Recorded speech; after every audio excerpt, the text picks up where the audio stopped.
보도록 하겠습니다. 하나님 말씀은 요한계시록 13장 1절부터 10절까지의 말씀입니다.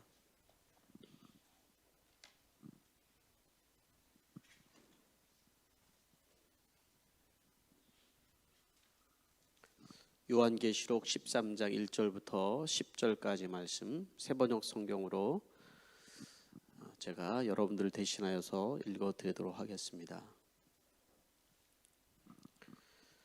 나는 바다에서 짐승 하나가 올라오는 것을 보았습니다. 그 짐승은 뿔 10과 머리 7이 달려 있었는데 그 뿔 하나하나에 왕관을 쓰고 있고 그 머리 하나하나에는 하나님을 모독하는 이름이 붙어 있었습니다. 내가 본 그 짐승은 표범과 비슷한데 그 발은 곰의 발과 같고 그 입은 사자의 입과 같았습니다. 그 용이 자기 힘과 왕위와 큰 권세를 이 짐승에게 주었습니다. 그 머리들 가운데 하나는 치명상을 입은 듯하였습니다. 그러나 그 치명적인 상처가 나니 온 세상은 놀라서 그 짐승을 따라갔습니다. 용이 그 짐승에게 권세를 주니 사람들은 그 용에게 경배하였습니다. 또 그들은 누가 이 짐승과 같으랴, 누가 이 짐승과 맞서서 싸울 수 있으랴 하고 말하면서 그 짐승에게 경배하였습니다. 그 짐승은 큰 소리를 치며 하나님을 모독하는 말을 하는 입을 받고 42들 동안 활동할 권세를 받았습니다. 그 짐승은 입을 열어서 하나님을 모독하였으니 하나님의 이름과 거처와 하늘에 사는 이들을 모독하였습니다. 그 짐승은 성도들과 싸워서 이길 것을 허락받고 모든 종족과 백성과 언어와 민족을 다스리는 권세를 받았습니다. 그러므로 땅 위에 사는 사람 가운데 죽임을 당한 어린 양의 생명책에 창세 때부터 이름이 기록되지 않은 사람은 모두 그에게 경배할 것입니다. 귀가 있는 사람은 들으십시오.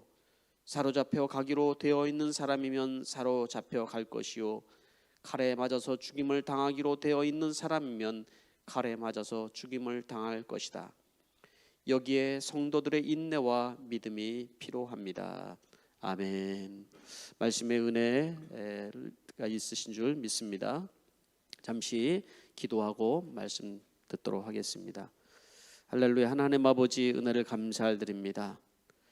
오늘도 저희들을 눈동자치 보호하시고 인도하여 주셔서 주님의 전에 나와 함께 예배할 수 있도록 도와주시니 감사드립니다. 그럴 수 없는 상황에서 또 예배드리는 우리 성도님들 또 선교지 각각 하나님 아버지 상황에 따라 예배드리는 곳이 있습니다. 어서 좋게 우리가 함께 하나님을 예배할 수 있는 날이 오기를 간절히 소망합니다. 아버지 하나님, 마지막 때가 되면서 점점 더 세상은 악해지며 하나님 아버지 우리가 하나님을 예배하며 예수 믿기 힘든 시대가 되어져 가고 있습니다. 하나님 아버지 우리의 믿음을 굳게 지키게 하여 주시고 하나님 아버지 세상에 우리의 믿음이 하나님 아버지 파묻히지 않도록 도와주시옵소서. 이 시간 예배하는 모든 성도님들 그 심령 속에 주의 성령으로 충만하게 역사하시며 주의 은혜를 더하여 주시옵소서. 예수님의 이름으로 기도하옵나이다. 아멘. 네, 오늘 요한계시록 적그리스도의 정체라는 말씀을 가지고 여러분과 같이 말씀을 나누도록 하겠습니다. 예, 오늘 제목이 굉장히 좀 셉니다. 그죠? 예. 그래서 여러분들이 오늘 도대체 목사님이 무슨 말씀을 하시려고 그러나 생각을 하실 수 있는데 저는 그냥 요한계시록에 있는 성경 있는 그대로 그 얘기를 할 겁니다. 그러니까 여러분들 이것이 제 이야기라고 듣지 마시고 하나님께서 나에게 말씀하시는 말씀이다 이런 믿음을 가지고 들을 수 있게 되길 바랍니다. 찬양을 요새 우리가 7월 달에 주제 찬송이 있죠. 하나님 나라에 사는 자라는 찬양입니다. 그렇죠? 가사가 참 좋습니다. 그래서 이 찬양을 오늘도 예배드리는 동안에 큰 소리 내어서 부르고 싶은데 그러지는 못했지만 우리가 하나님 나라에 사는 자라는 거, 우리가 하나님 나라 가지도 않는데 어떻게 하나님 나라에 지금 살고 있습니까?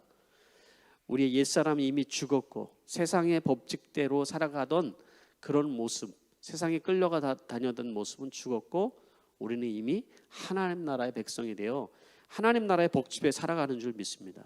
그래서 말씀으로 우리가 하나님의 자녀된 것을 여러분 선포하고 여러분들이 하나님의 나라를 사는 것을 이 세상에 선포하는 삶을 우리가 살아야 된다는 내용인 것입니다. 요한계시록 12장, 13장에 지난주에 12장에 있는 말씀을 계속해서 우리가 들었는데요.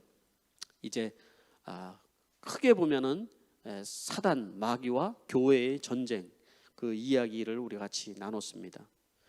그리고 12장 18절 말씀에 이렇게 이제 끝나게 되죠.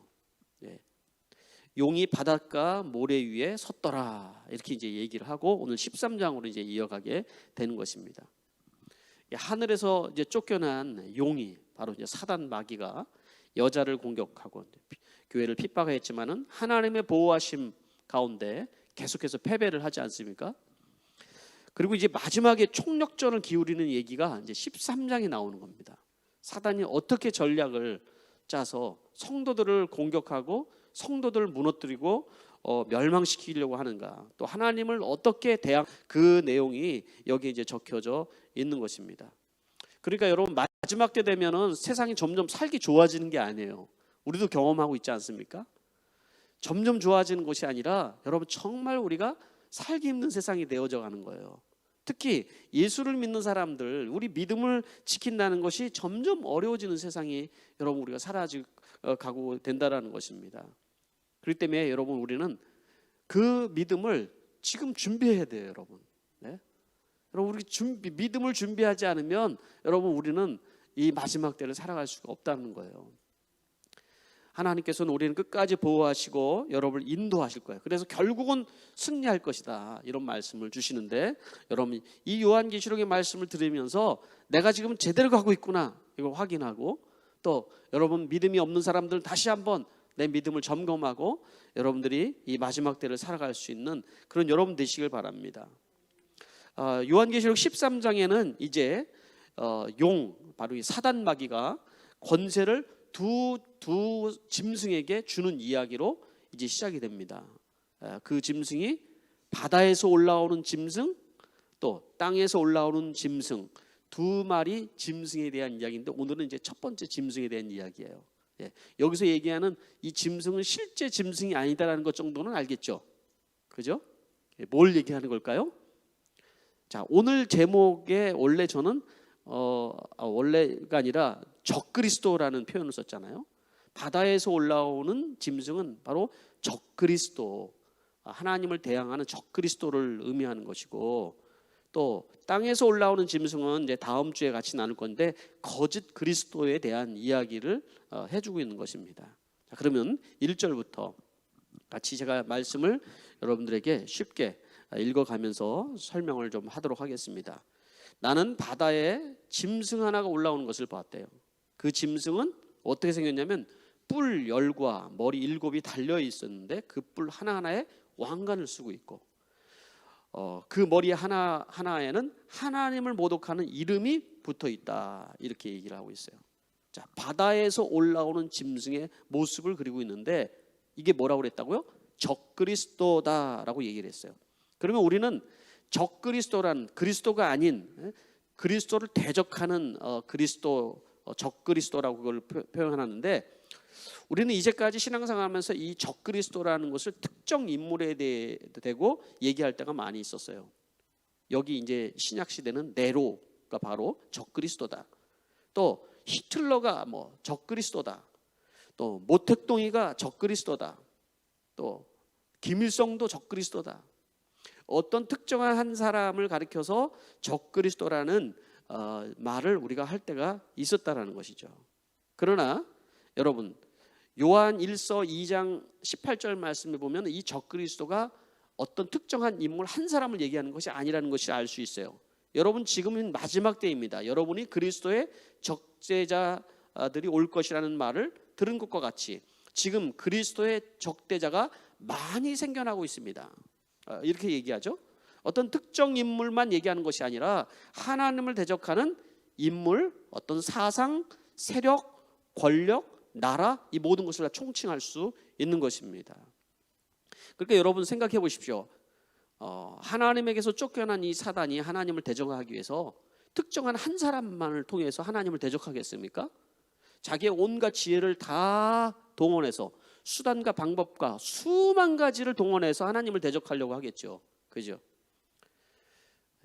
그러니까 여러분, 하나님은 그리스도를 대적하는 그 사단 마귀의 그 수단과 방법은 우리 인간의 지혜로 다 이해할 수 없을 만큼 어마어마하게 많이 있는 것이죠. 그러니까 뭐 특정 인물들, 정치, 종교, 또 여러분 사상, 철학, 문화, 단체, 조직 뭐 이런 모든 것을 다 동원해서 하나님을 대적하는데, 바로 이것을 다 총칭해서 저는 적그리스도라고 얘기를 할 수 있는 것입니다. 근데 이 짐승이 지금 어떻게 생겼다고 그랬어요? 뿔이 10, 머리가 7이 달려 있어요.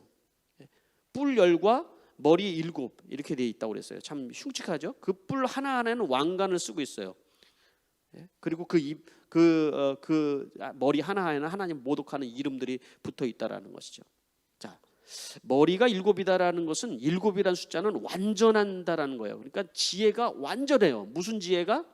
악한 지혜가 완전한 거예요. 이게 지금 얼마나 지혜로운지. 이 악에 대한 것은 아주 도가 터 있는 것이죠.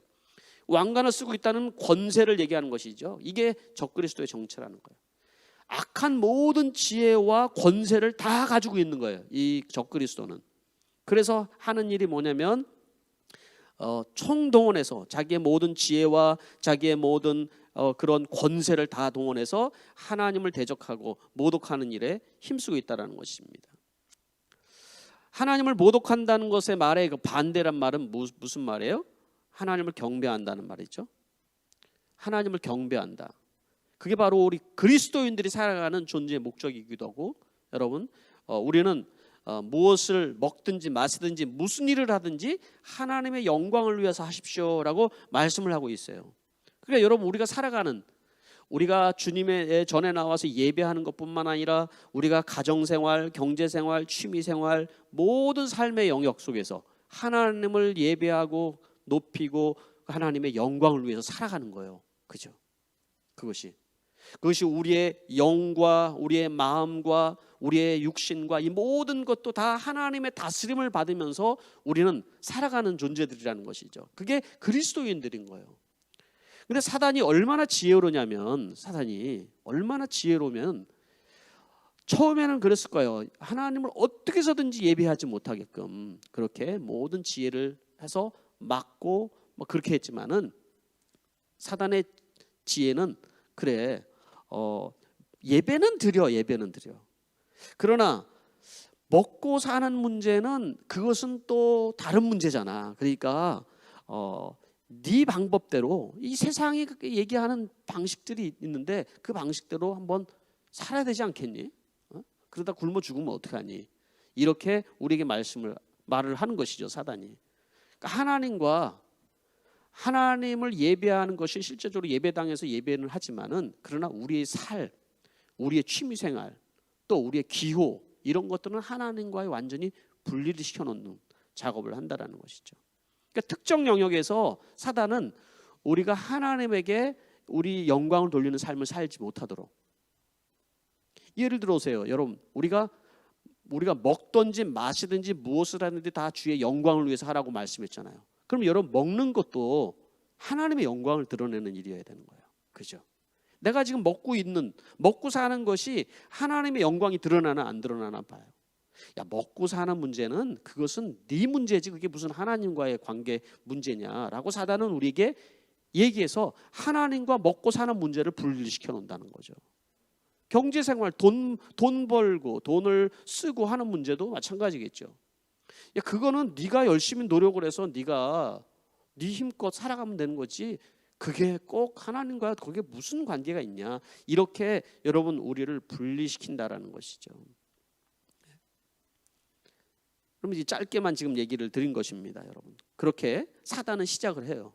그리고 결국은 이러한 일들로 통하여서 하나님을 우리는 경외하지 못하고 하나님의 영광을 위해서 살아가지 못하도록 한다는 것이죠.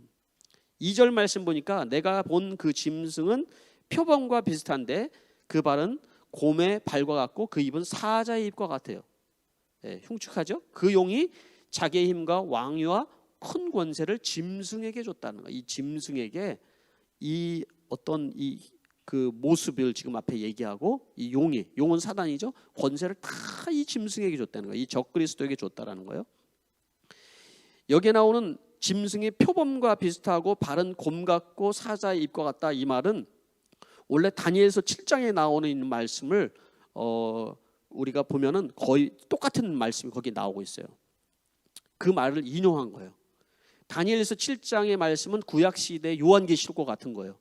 그러니까 말세에 구약시대에 사는 성도들에게 다니엘이 얘기를 하면서 뭐라고 그러냐면, 앞으로 엄청난 힘과 권세가 있는 나라들이 일어날 것인데, 그 나라들이 얼마나 백성들을, 성도들을 짓밟고 세상을 짓밟을 것인지에 대해서 말씀을 하고 있는 거예요.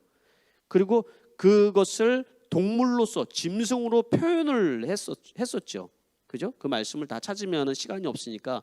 그래서 다니엘 그 이후에 나타난 세력들이 바벨론, 페르시아, 헬라, 로마로 이어지는 바로 그런 세력들이었던 거예요. 그것을 짐승으로 표현을 했어요, 다니엘서는. 그런데 그것을 다 총칭해서 여기에서는 이 짐승이 그 표범과 같고 곰 같고 사자와 같은 그 모습이라는 것은, 마지막 때 일어나는 이 적그리스도의 모습은 바로 이 모든 것을 다 합친 것 같은 강력한 권세와 지혜와 묘락을 가지고 있다는 것을 얘기를 하는 것이죠. 포악하고 영리하고 욕심 많고, 그래서 결국은 하나님을 대적한다는 얘기인 것이죠. 3절 말씀에 보니까 그 머리들 가운데 하나는 치명상을 입은 듯하대요. 그러나 그 치명적인 상처가 나으니 온 세상은 놀라서 그 짐승을 따라갔다. 예, 여러분, 이 말씀 속에서는 예수님의 어떤 모습을 그 흉내내고 있는 모습을 여러분 볼 수가 있어요. 죽은 것 같은데 근데 죽지는 않았어요. 예수님은 십자가에 죽으셨지만 다시 부활했지만, 죽은 것 같은 모습을 하고 있으면서 다시 살아나는 이 짐승의 모습을 우리가 볼 수 있죠. 예수 그리스도의 모습을 그대로 가장하는 거예요. 그래서 성경 속에서는 뭐라고 그러냐면은, 이 악한 사단도 천사의 모습으로 가장을 한다고 그랬죠. 코로나 바이러스가 아주 변종을 일으켜서 점점 강력해지는 것처럼, 바로 이 광명의 천사로 이 사단이 그렇게 변장을 한다고 성경 속에 고린도후서 11장에 말씀을 하고 있죠. 이런 사람들은 거짓 사도요, 속이는 일꾼요, 그리스도의 사도로 가장합니다. 그러나 놀랄 것이 없습니다. 사단도 빛의 천사로 가장을 한대요. 빛의 천사로. 그러니까 무슨 얘기냐면, 여러분, 사람들은 강력한 힘과 막 이런 걸로 사람들이 변화되기 어려울 때가 있어요. 그렇죠? 무력으로 되지 않을 때가 있습니다. 그래서 설득력이 필요한 거죠.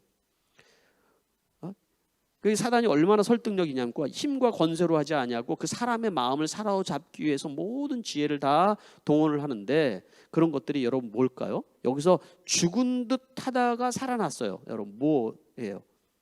저는 그런 생각을 했어요. 이게 어떤 인본주의나 휴먼 드라마나 뭐 성공 시대 뭐 이런 거 보잖아요. 그럼 어떤 사람이 굉장히 힘들게 살아가고, 그리고 막 정말 죽을 것 같은 그런 상황에서 성공했다, 막 이런 얘기들을 우리가 볼 때가 있죠. 휴먼 스토리들 같은 거, 그런 거 보면서 야, 우리도 저렇게 살아갈 수 있다, 막 희망을 주고 감동을 주고 막 그런 설득력이, 그런 걸 보면 일어나지 않아요? 휴먼 드라마들 같은 걸 보면. 그런 이야기들 통해서 우리에게 해주고 싶은 이야기들은 뭘까요? 뭘 얘기해 줄까요? 야, 사람들도 할 수 있어, 우리도 할 수 있어 라는 것을 심어주는 거죠. 우리도 할 수 있어. 그런데 모든 사상들이 그러한 여러분 사상들을 다 담고 있다라는 거예요. 사단은 엄청난 설득력을 가지고 있어요. 공산주의 사상, 여러분 얼마나 엄청난 설득력을 가지고 있습니까, 여러분? 종교 다윈주의, 여러분 엄청난 설득력이 있어요. WCC, 설득력이 대단한 내용들이에요. 지금 한국에서 이슈로 항상 떠고 있는 통합적 차별금지법, 얼마나 설득력이 강한 줄 아십니까, 여러분? 그죠? 이것을 저지하기 위해서 한국 교회들이 아주 총력전을 기울이고 있는데, 그게 버텨봤자 5년일 것이다 라는 것을 예상들을 하고 있습니다. 7차례를 계속해서 이것을 이제 통과시키려고 노력을 계속하고 있어요. 그러나 무산됐지만 얼마 동안 버티겠어요, 이것이 사람들이. 그렇죠? 통합적 차별 금지가 요새 이슈인데 이게 도대체 무슨 이야기인지를 우리는 이제 해외 사니까 잘 모르지만, 그리고 우리는 여기에 살면서 사실은 어떻게 보면은 이게 한국에 이제 좀 관심이 떨어질 수도 있어요. 연세 드신 분들은 또 이제 한국 TV도 보시니까 이게 더 잘 아시고 계시지만, 우리 젊은 사람들은 뭐가 세상에 지금 한국에 돌아가는지를 몰라요. 어떤 이제 목사님이 통합적 차별금지법에 대해서 이거 우리가 통과되면 안 됩니다라고 하면서 예를 하나 드셨는데 이렇게 얘기했어요. 교회를 다니는 초등학교 학생 하나가 학교를 갔다 와서 그러더래요. 엄마 정말 창피해서 못 살겠어. 내 친구들이 와서 야, 너네 교회 되는 사람들은 왜 평등하게 사람들이 살아가자는, 차별 없이 살아가자는 말을 하는데 왜 반대를 하는 거야? 너희 개독교들이나 잘하라고 그래? 이런다는 거예요. 애가, 조그만 애가 와서. 그래서 엄마, 왜 교회는 평등하게 살아가고 차별 없이 살아가자는 것을 만드는데 왜 교회는 반대하고 그러는 거야? 이렇게 얘기를 했다라는 거예요. 표면적으로 보면 얼마나 여러분 설득력이 있습니까? 장애인들 우리는 차별하면 안 된다. 또 인종 이런 거 차별하면 안 되지 않냐. 연약한 사람들 우리가 잘 돌보고 여자 남자 차별하지 말고 그렇게 살아야 되지. 그렇게 행복한 세상이 되지 않냐? 얼마나 인간적이에요, 여러분. 얼마나 설득력이 있고. 그러나 여러분, 이 안에는 사단의 지혜가 들어있다는 것들을 우리가 알아야 되는 거죠. 이런 것이 통과됐을 때는 여러분, 기독교적에서는 더 이상 이단에 대해서 너는 이단이다 말을 못하게 되는 거예요. 사이비를 사이비라고 말할 수 없고, 이슬람에 대해서 종교적인 것을 겨냥해서 너희들이 이게 잘못됐다고 말할 수 없는 거예요. 성적 취향도 그것을 너는 잘못됐다고 얘기할 수 없어요. 또 그것뿐만 아니라 여러분, 정치적인 사상도 어떤 사람은 이런 사고를 가지고 있고 이런 사고를 가지고 있는데 너는 왜 이런 생각을 가지고 있냐라고 말할 수 없는 거예요. 그렇게 됐을 때 여러분, 얼마나 복음을 전하기가 힘든 줄 알아요? 근데 이 통합적 차별금지의 특징이 뭔가 정확하게 명시된 것이 아니라 내가 차별을 당했다라고 하면 이게 법적으로 문제가 되는 거죠. 이게 이제 통과됐을 때 한국에서 교회들이 얼마나 복음을 전하면서 힘들어질 것을 예상하기 때문에 그런 것이죠. 그런 세상을 이제 앞으로 다가올 거라는 것을 또 우리는 알고 있다는 것이죠. 4절 5절 말씀은 이 용이 그래서 권세를 주어서 결국은 이 짐승의 권세를 하는 일이 뭐냐는 거예요. 하는 일이. 이 말씀을 보세요. 그러니까 사람들은 그 용에게 결국은 경배하게 한다. 용은 누구예요? 사단과 마귀. 용에게 경배를 하고, 누가 이 짐승과 같으랴 라고 얘기를 하면서 결국 이 짐승에게 경배를 하고, 그리고 5절 말씀에 이 짐승은 큰 소리를 치며 하나님을 모독하는 말을 한다라고 얘기 드리는 거예요. 그러니까 이 짐승의 지혜와 그리고 권세와 이 모든 것을 다 모아서 결국 하는 것은 뭐예요? 하나님을 모독하는 일이란, 하나님을 모독하는 일. 이게 초점인 거예요. 하나님을 경배하고 하나님의 영광을 위해 살아가지 못하도록 하나님을 모독하고 대적하는 것이 이 짐승이 목표라는 것이죠. 또 6절 말씀에 또 한 가지를 하는 것이 있어요. 그 뭐예요? 이 짐승은 입을 열어서 하나님을 모독하였으니 하나님의 이름과 거처와 하늘에 사는 이들을 모독하였다는 거예요. 하나님을 모독하는 것뿐만 아니라 하나님의 이름으로 우리가 하나님의 나라에 살아가는 사람들을 모독했다. 누구를 얘기할까요? 이미 죽어서 하나님 나라에 살아가는 사람들을 얘기하는 것뿐만 아니라 여러분, 성도들을 얘기를 하는 거예요. 성도들의 특징이 뭐예요? 성도들은 이미 여러분 이 땅에 살고 있지만, 우리가 바른 땅을 디디고 살고 있지만은 결국 우리는 하나님 나라를 사는 사람들이라는 거죠. 그렇죠? 예수 그리스도를 믿고 우리는 하나님 나라를 우리 살아가는 사람인데 그들을 모독한다는 거예요. 그리고 결국은 하나님 나라를 살지 못하도록 우리를 분리시킨다라는 것을 얘기를 해주는 것이죠. 야, 그래, 너희들이 그렇게 예수를 잘 믿고 뭐 예배도 드리고 그러는 거 좋지만 광신자는 되지 말아야 되지 않냐? 적당히 해야지. 교회도 돈도 벌고 그리고 뭐 사람이 먹고 살아야 교회, 그 다음에 교회 아니니? 라고 얘기를 하죠. 꼭 교회 가가지고 그렇게 돈을 바치면서 그렇게 네가 열정을 다할 필요가 있냐? 돈을 바치고 싶으면 불쌍한 사람들 도와주면 되지라고 얘기를 하면서 결국 그리스도인들이 하나님의 영광을 위해서 살아가지 못하도록 계속해서 우리를 끌어내리는 역할을 한다는 거예요. 그 영적 전쟁이라는 말은 뭐냐면 하늘에 사는 우리들을 이 땅으로 끌어내리려고 하는 사단의 계략인 걸 알아는 거예요. 여러분 이 그 요한계시록 13장을 보면서 존 버년이 바로 철로역정을 구상해낸 거예요.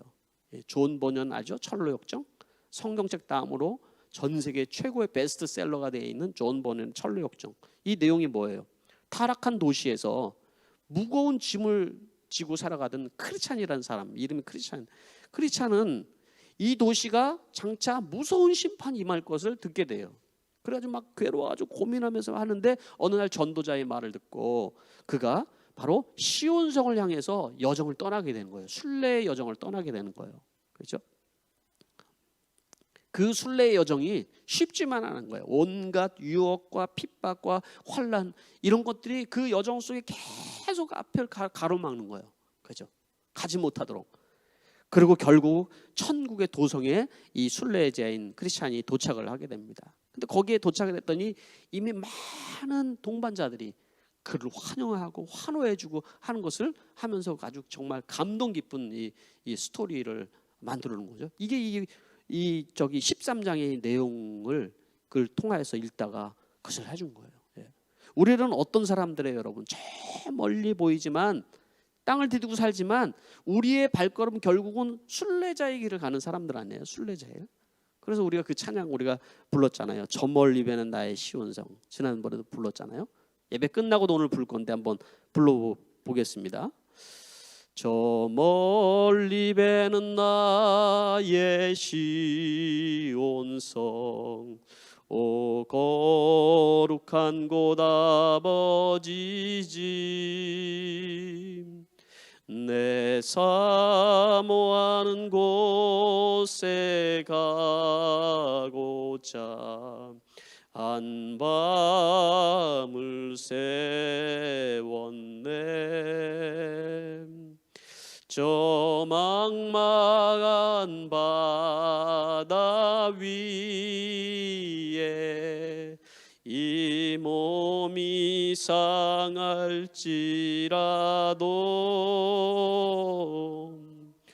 오늘은 이곳 내일은 저곳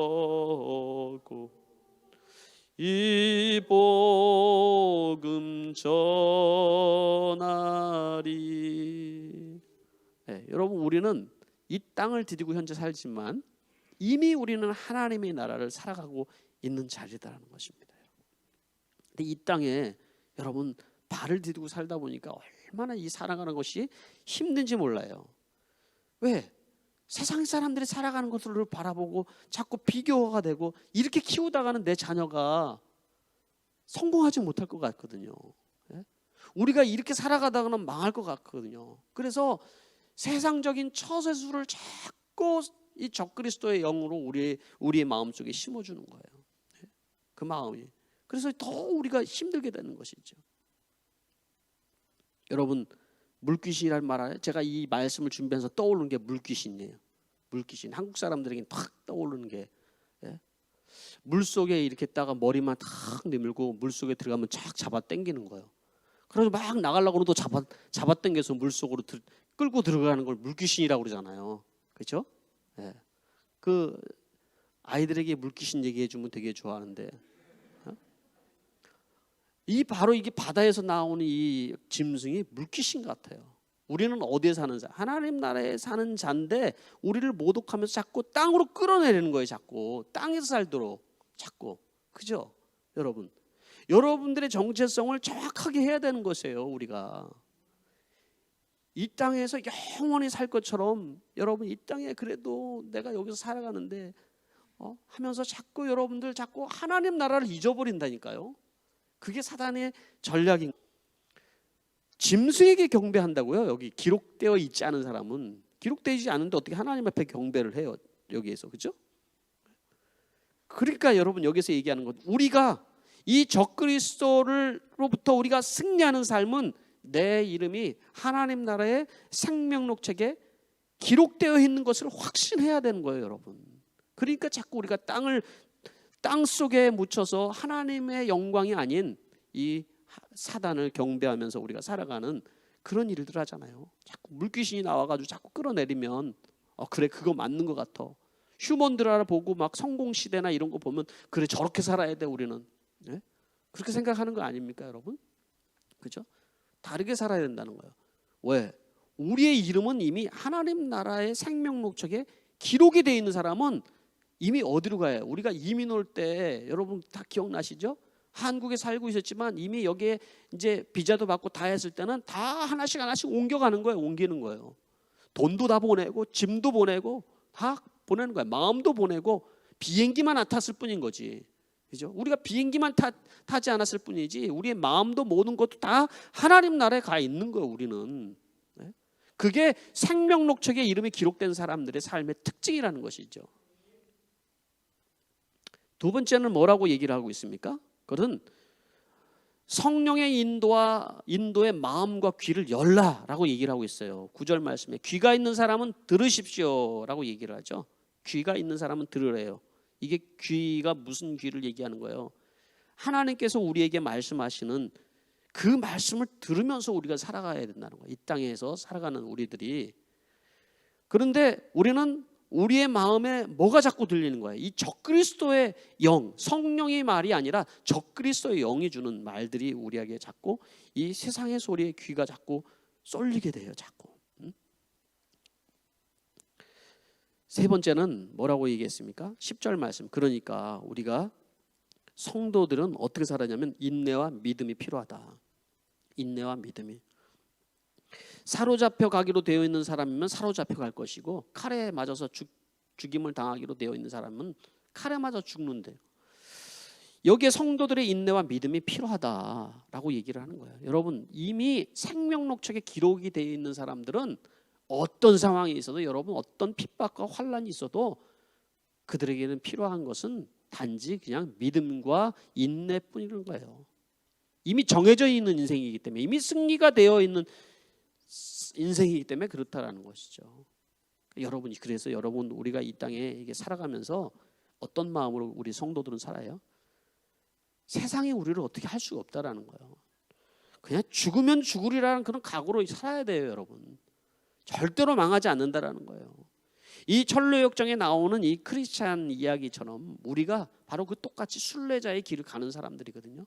인내와 그리고 여러분 믿음을 가지고 그 여정을 우리가 마치는 그날까지 그곳을 향해서 걸어가야 되는 사람들이라는 것은, 왜? 그 도시가 멸망할 도시인 걸 알고 있으니까. 그 도시에 우리 영원히 살 존재들이 아니라는 거죠. 그래서 우리는 순례의 길을 떠나는 바로 크리스찬들이라는 거예요. 크리스찬들, 우리가 바로 그런 믿음을 가지고 한 주 동안도 승리할 수 있게 되기를 바랍니다. 기도하겠습니다. 이 시간에 우리가 두 가지를 놓고 같이 기도를 하기를 원합니다. 첫 번째는 우리들의 삶의 영역을 위해서 기도하는데, 적그리스도의 영이 우리의 삶을 잠식하여서 하나님과 우리의 삶을 분리시키려고 자꾸 하고 있습니다. 그래서 우리가 함께 기도를 할 텐데요, 제가 먼저 기도하고 여러분들이 성령이 주시는 생각대로 기도할 수 있게 되길 바랍니다. 하나님, 우리가 살아가는 모든 삶의 영역에서 하나님의 이름을 높이고 영화롭게 되기를 원합니다. 먹고 마시는 것, 가정생활, 경제생활, 취미생활, 자녀들을 교육하고 또 우리 살아가는 모든 영역에서 하나님을 경외하고 경배하는 삶을 살기를 원합니다.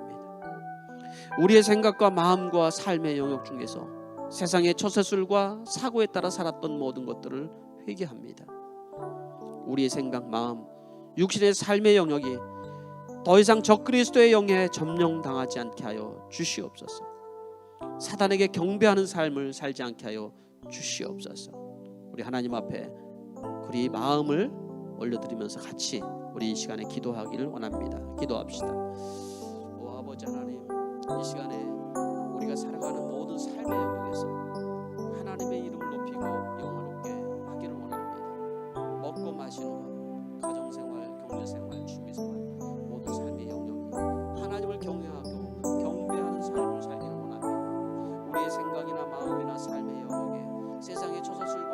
따라 살았던 모든 것들을 주님 회개합니다.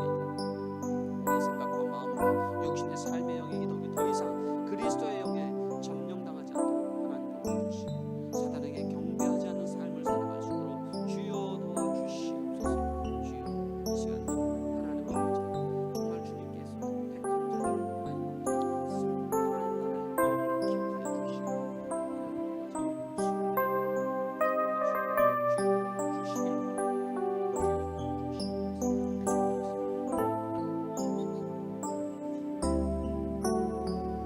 두 번째 기도하기를 원하는 것은 우리에게 필요한 건 인내와 믿음입니다. 하나님 우리에게 이 순례의 길을 떠나는 우리들에게 인내와 믿음을 허락하여 주시옵소서. 기도를 하겠습니다. 하나님 우리 이름이 천국의 생명록책에 기록되어졌음을 믿고 감사를 드립니다. 우리는 천국을 향하는 순례자의 삶을 살아가고 있습니다. 순례자의 삶이 때로는 너무나도 힘들고 어렵습니다. 주님, 고난과 핍박을 인내할 수 있는 믿음을 우리에게 허락하여 주시옵소서. 경제적인 어려움 속에서 하나님을 부인하는 삶을 살지 않게 하여 주시옵소서. 마음과 육신의 질병으로 고생하는 이들이 주님의 은혜로 치료되는 역사가 있게 하여 주시옵소서. 하나님이 세워주신 가정과 목장과 교회를 소중히 여기며 하나님 기도하는 저희들이 되게 하여 주시옵소서. 코로나로 어려움 당한 하나님 목장의 선교지와 선교사님들을 위해서 기도합니다. 특별히 시아누쿠빌의 라이프 대학에 재정적으로 어려워져서 문을 닫기 일보 직전이라 하는데 주님 많은 돕는 손길을 통하여서 주님 그곳에서 주의 복음이 전해질 수 있도록 주님 도와주시옵소서. 이 시간에 우리 하나님 앞에 기도하며 나가도록 하겠습니다. 기도하겠습니다. 아버지 하나님 도와주시옵소서. 우리에게 필요한 것은 인내와 믿음이라고 하십니다. 주여 아버지 하나님 은혜를 주시옵소서. 주여 우리의 이름이 천국의 생명록책에 기록이 되어 있습니다. 우리는 순례자의 길을 걸어가면서 하나님 아버지 때로는 너무나도 힘들고 어렵고 어렵습니다. 고난과 핍박을 이겨낼 힘을 성도들에게 허락하여 주시옵소서. 경제적인 어려움 속에서 하나님 아버지 그 어려움 때문에 주님을 부인하며 살지 않도록 주여 도와주시고 마음과 육신의 질병으로 고통당하는 성도들을 주님께서 위로하시고 오직 하나님의 은혜만이 하나님의 소식을 주시옵소서. 하나님 아버지 가정을 주님으로 소중히 여기는 성도들이 되게 하시고 목장을 소중히 여기는 성도들이 되게 하시고 교회를 목장을 소중히 여기는 자들이 되게 하여 주시옵소서. 코로나로 인하여서 하나님 아버지 어려움 선교지를 위해서 특히 하나님 시간을 보내주셔서 라이브 대하여 주님 주님께서 필요한 재료를 채워주시옵소서. 하나님 그래서 교회 문이 닫히지 않도록 주여 아버지 하나님 은혜를 내려주시고 주님 도와주시기를 간절히 하나님 아버지 기도합니다. 도와주시옵소서.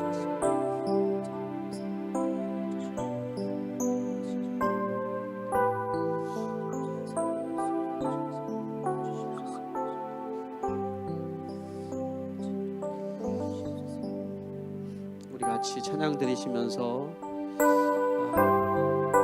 하나님께 우리의 믿음을 다시 한번 고백하는 시간이 되기를 바랍니다. 저 멀리 배는 나의 시온성 오 거룩한 곳 아버지지. 저 멀리 배는 나의 시온성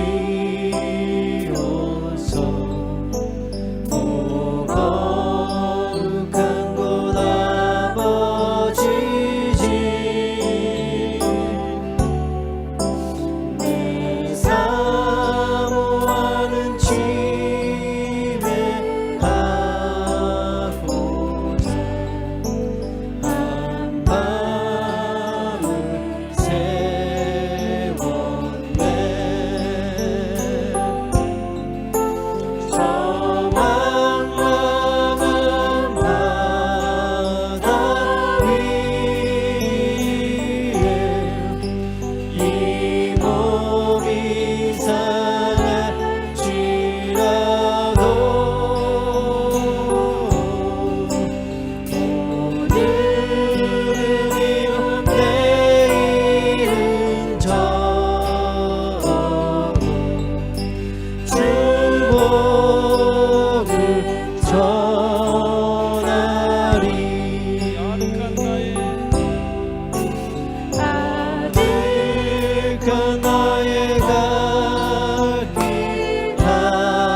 산에서 편히 쉴 때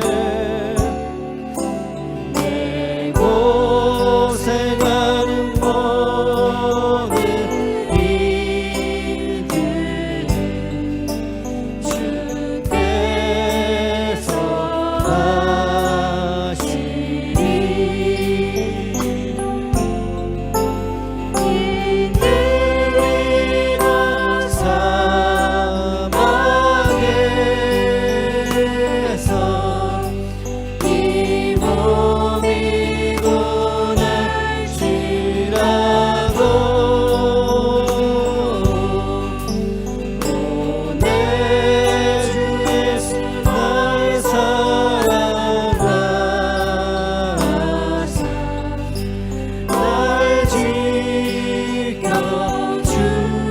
다시 한번 아득한 나의 갈 길,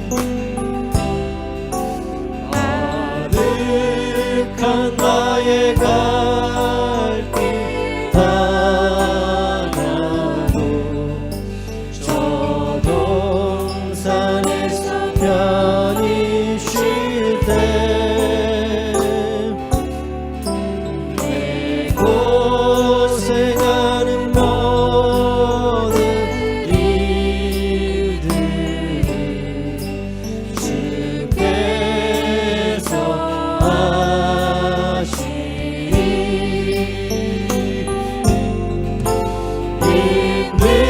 힘들이나 사막에서 이 몸이 건할지라도 오늘 주 예수 날 사랑하사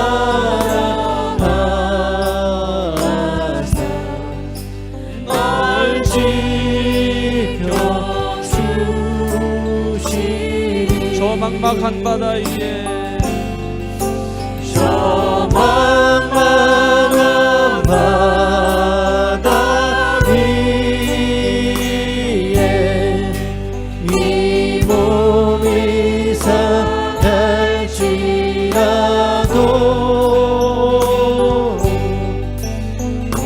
오늘은 이고 내일은 저어도